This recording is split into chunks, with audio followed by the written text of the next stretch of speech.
کئی لوگوں نے کہا، جو کہ میں نے بالکل واضح طریقے پہلے بھی کہا ہے اور آج بھی ہم یہ کہتے ہیں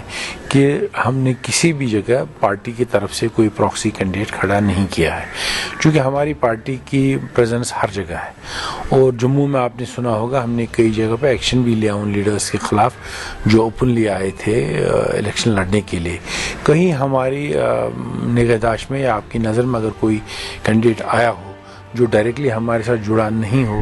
تو اس کو آپ پراکسی کینڈیڈیٹ نہیں کہیں گے۔ ہم نے فیصلہ کیا اور سوچ سمجھ کر فیصلہ کیا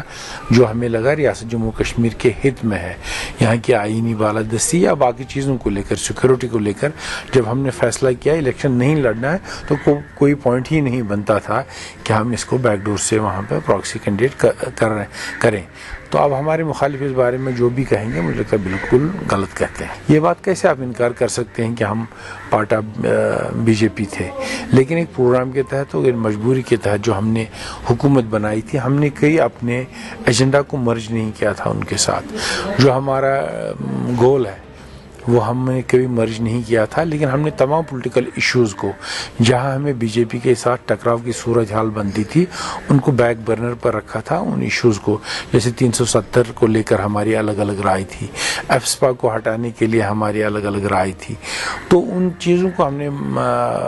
بالائے طاق رکھ کر خالی ڈیولپمنٹل سائڈ پر کام کرنے کی کوشش کی تھی۔ اس میں جب مشکلات کا سامنا ہوا ہم الگ الگ ہو گئے۔ اب الگ بات ہے یہ کہ انہوں نے پہلے انیشیٹ کیا یا ہم نے کوئی انیشیٹ کیا، لیکن مجھے لگتا ہے وقت اس بات کا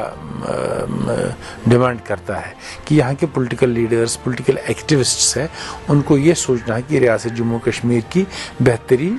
کس چیز میں ہے، کس پارٹی میں ہے، کس کولیشن میں ہے، کس طریقے کے ویوہار میں ہے۔ تو اس بارے میں ہر فرد کو، ہر انڈیویجول کو اور ہر پارٹی کو اپنا اپنا الگ الگ نظریہ ہے۔ تو ہمارے بارے میں جہاں تک پی ڈی پی کا سوال ہے، ہمارا ایک اپنا آئین ہے اور ہم نے 1999 میں پارٹی کا جو انعقاد رکھا ہے، بنیاد رکھی ہے، ہم اس ایجنڈے کو از سر نو ٹھیک سے فالو کرنا چاہتے ہیں اور جہاں کہیں کمیاں رہ گئی ہیں اس کو دور کرنا چاہتے ہیں۔